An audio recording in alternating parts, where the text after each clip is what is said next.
Our Métis beadwork has always been a means of embracing our cultural identity. Beadwork is a big part of what we do as a people. Historically, our women supplemented the family income through the sale of their beadwork. Indeed, beadwork tells our story. It highlights our reliance on and reinforces our connection to the land. As Lisa Shepherd notes, there is purpose for each design, evident by the amount of personal time taken to learn and produce the beadwork. With a story behind each piece, there is not only a great deal of research, but a great deal of storytelling. Connecting art to the land is a means of reclaiming our identity and our history. Sharing our culture within our Métis community brings us closer to our ancestors. It is true healing. It allows our ancestors to flow through us and build on our Métis identity through sharing our cultural experience.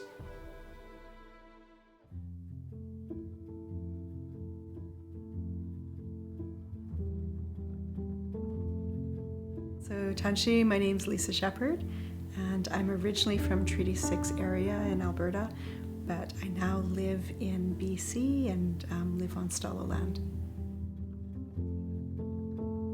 When I'm designing my beadwork, there's always a purpose for each design. Sometimes I'm doing the beadwork for somebody else, and when I'm doing it for someone, if somebody's ordering beadwork from me, then I spend a lot of time talking to them about what they want in the beadwork, if there's significant flowers that they want included or certain colors.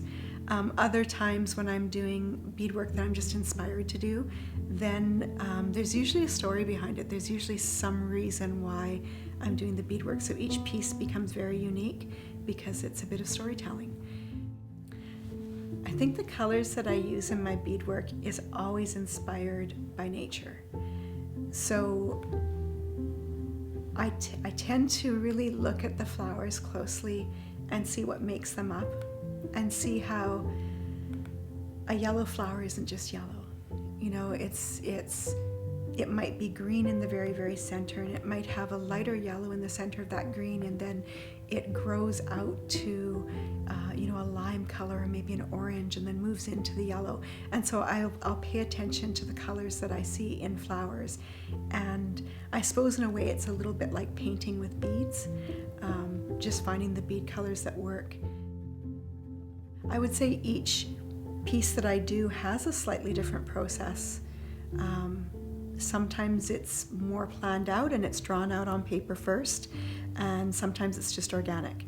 Sometimes I'll just start somewhere that feels like the right place to begin, and I bead and I just build out from there, build out that flower, and then, build out the next one, and I just begin to fill in space and try to keep the colors balanced throughout the entire piece.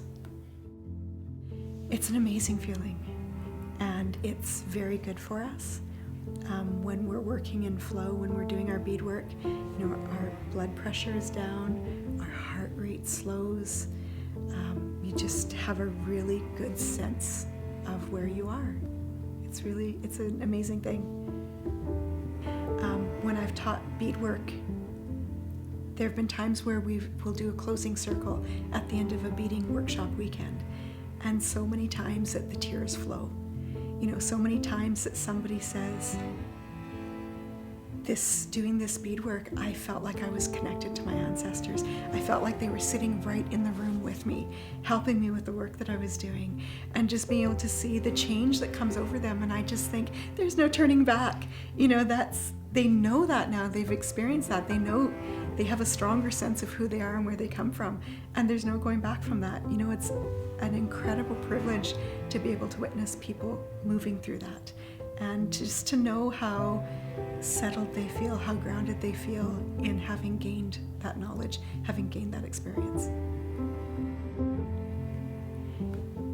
The Métis have always put beadwork on almost everything.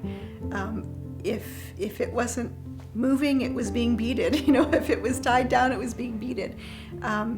It really was a way of bringing beauty into our homes and beauty into our lives. The Trade Routes Map is one of the pieces in a body of work that's a collaborative body of work by myself and my very talented cousin, Christy Bridgman. It was important to us to show where the Métis traveled, where those trade routes are across British Columbia. It really shows how the fort, where the fort was in the trade routes and how it connected, all the way across British Columbia and, down into the south and, what we then called the Medicine Line, into the US. So it really shows that how important the fort was in that. With each of the original collaborative pieces that my cousin and I have done, from start to finish on each of those pieces, it's usually about, I'm going to say about 6 months worth of work, because a lot of the work is beginning before she ever puts paint to paper or before I ever put bead to fabric. We put in a lot of research. The moss bag was something that, traditional people would go and would harvest sphagnum moss and would dry it, so they would hang it on the wall or hang it from the ceiling so that it would dry, and then that moss was what was the diapering for babies. So we didn't always have Pampers and Huggies, so that sphagnum moss, when it was dried, it was absorbent, so it would absorb everything. So that would be tucked underneath the baby would be swaddled and then put into the moss bag and laced up. And when that baby's carried inside the moss bag, with their arms tied down, they feel very secure. All of the plants are medicines for us in some way, and we show that on the moss bag with the flower beadwork that we're doing. We've got the plants that are being shown on there in the beadwork. So it's really culturally significant. For the people doing the beadwork, it was an income. It always has been a way that our people have provided for their families. So whether it was 200 years ago and something that someone was collecting along the trade route, and you would trade your beadwork for items that you needed, or whether it's today, we have contemporary beadwork artists that are creating their work and are selling it online, like our online trade route, I guess, but it's a big part of what we do, and it always has been. The Métis are not just a fraction of this and a fraction of that. We're a distinct culture. You can look at our beadwork and you can recognize it as Métis beadwork. It tells our story. We were taught the flower embroidery first, so the stitch work with silk and cotton embroidery threads. It was taught to us by the Ursuline nuns or the Grey nuns.